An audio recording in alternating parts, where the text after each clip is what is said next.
families, in our private lives, in our corporate lives. We are absolutely stoic when it comes to hard times, and it's the women who usually are the ones who keep everything going. If you look back, way back in time, even during the war, men went into war. Who was still home looking after the children, still making sure that everything hung along nicely at home? So it was always a woman who did things like this. We are courageous, we are resilient, and we can do anything.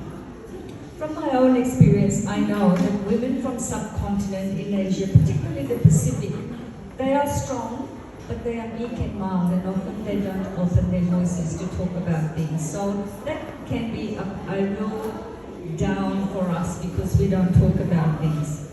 So how do we empower people from cultural background? Well, people like us in this room and my wonderful friend Karen here, we are now in a position where we can educate more conversation. We can do more around women from cultural background, and we can talk about what their challenges are. How do we make things better for them? You know, we go to these things, you see all these wonderful vision statements, corporates, universities, governments, you know, empowering women from cultural background. Do we really have a voice? Do we really have a seat at that table? Well, my experience often has been not. It's been one that we talk about it, but we don't. So our job as a collective is to get together and to start to talk about and empower people. I've been around for a very long time, and I find that there are certain women who would help you, there are certain women who won't help you. And sometimes it's a huge barrier to be able to get to the women who are, you know, stopping you from getting where you are. So what I would say to all of you is put our biases aside and help each other as much as we can. We as a collective must encourage multicultural women to build their capacity and advocate.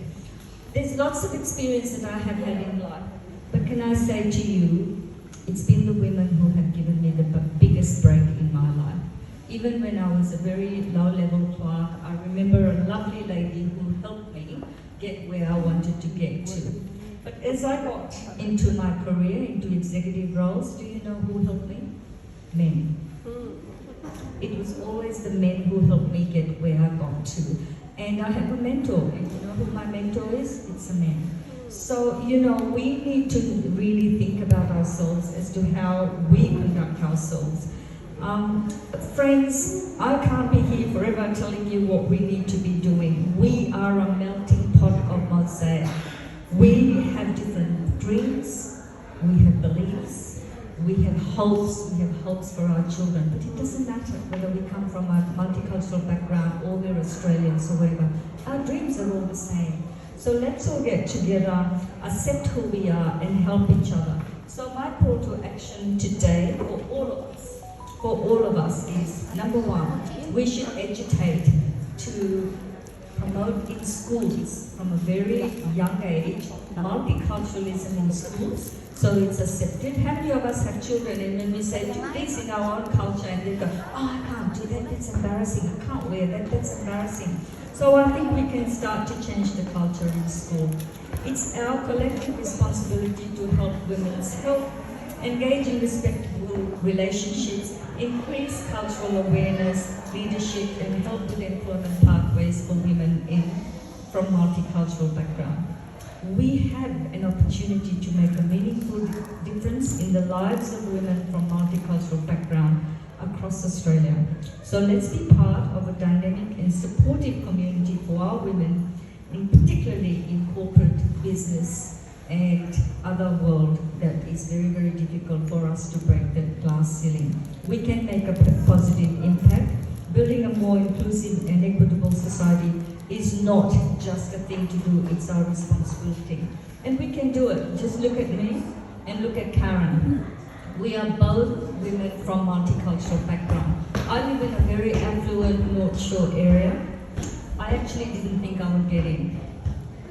I thought it would be really, really difficult. But you know what? I got in, and on a Saturday night, I had 56% of the vote. My friend hung at the back, and her whole team of women were there there supporting me. And you know, if I can do it, any one of you can do it. So, ladies, my thought for today for all of you is you can do anything if you want to. All the best to everyone, and thank you very much. Thank you.